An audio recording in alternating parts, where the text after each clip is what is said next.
খেয়াল খুশি মতো কর ছাড়ের সুযোগ থাকবে না, এটা জাতীয় সংসদের কাছে চলে যাচ্ছে। সেখানে পর্যালোচনা করে সিদ্ধান্ত হবে। ইআরএফ আয়োজিত সেমিনারে এমন তথ্য জানান এনবিআর চেয়ারম্যান আব্দুর রহমান খান। রাজস্ব আয় বাড়াতে গুরুত্ব দেওয়া হচ্ছে, যারা কর দিচ্ছে না এবং ফাঁকি দিচ্ছে তাদের টার্গেট করা হচ্ছে। আগামী বছর কর্পোরেট ট্যাক্স অটোমেশনের আওতায় আনার উদ্যোগ নেওয়া হচ্ছে বলেও জানান এনবিআর চেয়ারম্যান। শ্রীলঙ্কা আবারও রপ্তানিতে শীর্ষে।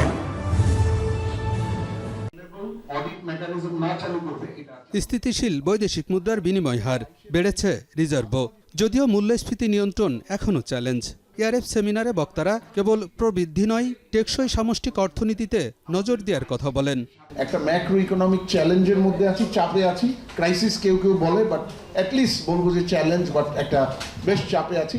সেই জায়গাটাকে একটা সহনীয় পর্যায়ে এনে আমরা আবার গ্রোথ রিবাউন্ড খুব দ্রুতই করতে পারবো।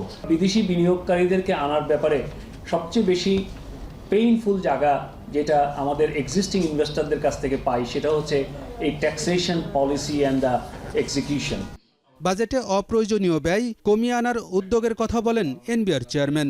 জানান কমাতে হবে ঋণ নির্ভরতা। টিআইএনধারী সবাইকে করের আওতায় আনার উদ্যোগ নিচ্ছে সরকার। আমরা ডিজিটাইজেশনটাকে প্রমোট করছি যাতে করে সহজে লোকজন ট্যাক্স দিতে পারে। সেটা আপনারা দেখেছেন, গত বছর আমরা ব্যাপক সাড়া পেয়েছি ডিজিটাইজেশনে। আগামী বছর থেকে চেষ্টা করব আমাদের কর্পোরেট ট্যাক্স রিটার্ন যেটা, সেটাকে যাতে আমরা অটোমেটেড করতে পারি। বিনিয়োগ ও কর্মসংস্থান বাড়াতে কর ছাড় দেওয়া হলেও তা নিয়ে নতুন করে ভাবা হচ্ছে। আগামীতে কারা কর ছাড় পাবেন তা নির্ধারণ করবে সংসদ। সরকার অথবা জাতীয় রাজস্ব বোর্ড কোনো ট্যাক্স এক্সপেন্ডিচার অ্যালাউ করতে পারবে না। এই ক্ষমতাটা পার্লামেন্টের হাতে যাবে। কারোর সাথে একটু ভালো সম্পর্ক আছে অথবা একটু ভালো মতো কনভিন্স করতে পারলাম আর আমি একটা এক্সামশন পেয়ে গেলাম, এই রাস্তাটাও কিন্তু সামনের দিকে খুব কঠিন হয়ে যাবে। আমরা সেই ধরনের পলিসির দিকেও আমরা যাচ্ছি। আইএমএফ এবং বিশ্বব্যাংকের সাথে বৈঠকে সব শর্তে একমত হয়নি সরকার। বৈদেশিক মুদ্রার বিনিময় হার খোলা বাজারে ছাড়ার বিষয়েও আসেনি চূড়ান্ত সিদ্ধান্ত।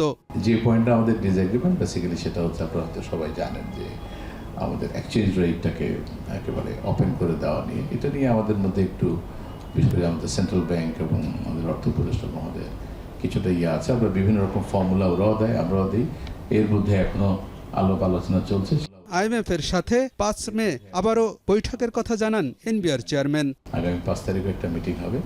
আলমগীর হোসেন, যমুনা নিউজ, ঢাকা।